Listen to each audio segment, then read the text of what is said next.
Assalamualaikum warahmatullahi wabarakatuh. Perkenalkan, nama saya Dimas Pandu Prayogo, NPM 204300015, kelas C, Prodi S1 Ilmu Komputer dari Universitas Muhammadiyah Metro Pusat.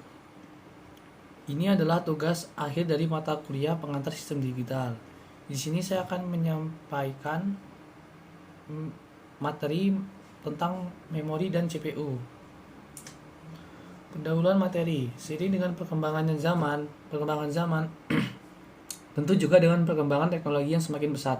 Komputer memiliki memori yang digunakan sebagai media penyimpanan serta CPU merupakan komponen digital dari komputer yang menerjemahkan instruksi dari program komputer dan bertugas memproses data. Tujuan: mengetahui apa itu memori dan CPU. Penjelasan kedua, penjelasan soal dan jawabannya. Memori, pengertian memori. Memori atau yang disebut sebagai memori fisik ataupun memori internal adalah media yang menyimpan data atau informasi secara permanen maupun sementara pada komputer. Memori termasuk komponen vital karena performa dari sebuah unit komputer salah satunya ditentukan oleh komponen ini.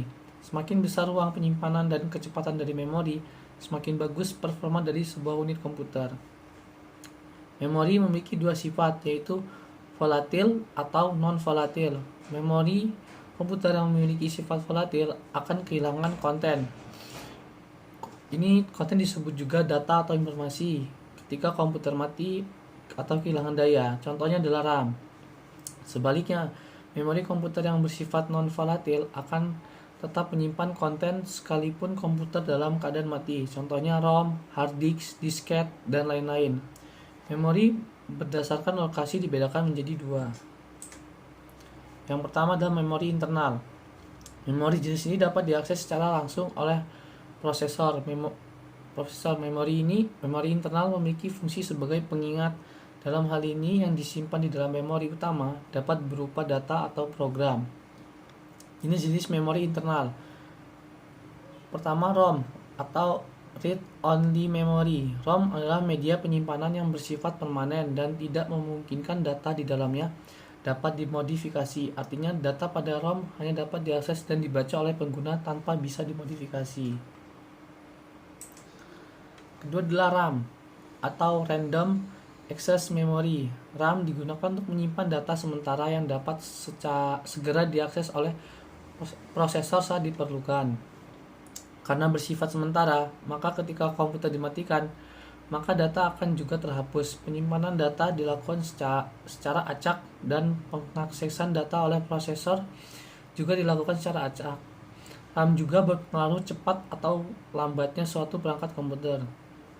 RAM juga memiliki banyak jenisnya, misalnya DRAM, SDRAM, RAM Edo, RAM DDR, RAM DDR2, RAM DDR3, dan RAM DDR4.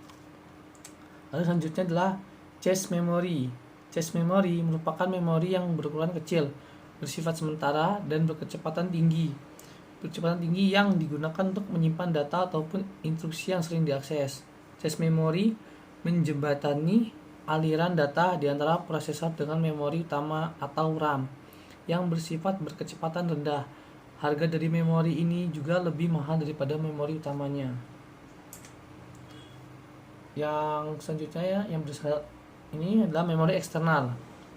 Merupakan memori tambahan yang berfungsi untuk menyimpan data atau program. Contoh dari memori eksternal adalah hard disk, flash disk, floppy disk, CD, DVD, memori SD, dan lain-lain.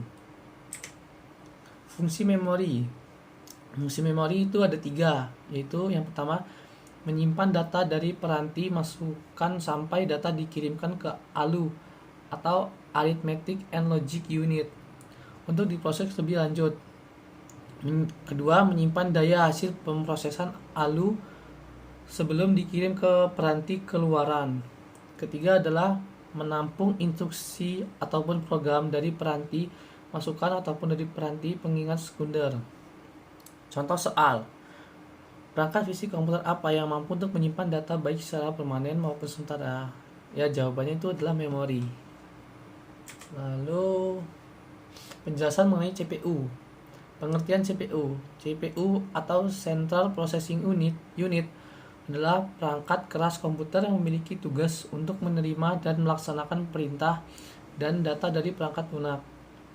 Karena merupakan pusat pengolahan data dari sebuah komputer, CPU sering disebut juga sebagai prosesor. Cepat atau lambatnya kinerja dari sebuah komputer cukup ditentukan oleh kualitas dan teknologi dari CPU yang digunakan. CPU memiliki berbagai macam komponen di dalamnya. Di antaranya, 1. Unit control. Unit control merupakan bagian dari prosesor yang mengatur jalannya program. Komponen ini terdapat dalam semua CPU. Salah satu tugas dari unit control adalah mengambil instruksi-instruksi dari memori utama dan menentukan jenis instruksi tersebut. Operasinya, hasil dari pengolahan data dibawa oleh unit kendali ke memori utama lagi untuk disimpan, dan pada saatnya akan disajikan ke alat output. Dengan demikian, unit control dapat mengontrol komputer sehingga terjadi sinkronisasi kerja antar komponen dalam menjalankan fungsi-fungsinya. Yang kedua adalah register. Register merupakan alat penyimpanan berukuran relatif kecil, namun memiliki kecepatan akses cukup tinggi dengan fungsi untuk menyimpan data atau instruksi yang sedang diproses. Memori ini bersifat sementara. Biasanya digunakan untuk menyimpan data saat sedang diolah ataupun data untuk pengelolaan selanjutnya. Yang ketiga, Arithmetic Logic Unit atau disingkat ALU. Arithmetic Logic Unit atau dapat disingkat dengan ALU merupakan bagian dari CPU yang memiliki tugas untuk melakukan operasi aritmatika dan operasi logika berdasar instruksi yang ditentukan. ALU sering disebut juga sebagai mesin bahasa karena ALU terdiri dari dua bagian, yaitu unit aritmatika dan unit logika boolean, yang masing-masing memiliki spesifikasi tugas tersendiri. Tugas utama dari ALU adalah melakukan semua perhitungan aritmatika yang terjadi sesuai dengan instruksi program. ALU merupakan semua operasi aritmatika dengan dasar penjumlahan sehingga sirkuit elektronik yang digunakan disebut adder. Fungsi dari CPU. Fungsi utama dari CPU adalah melakukan operasi aritmatika dan logika terhadap data yang diambil dari memori atau dari informasi yang diberikan melalui beberapa perangkat keras.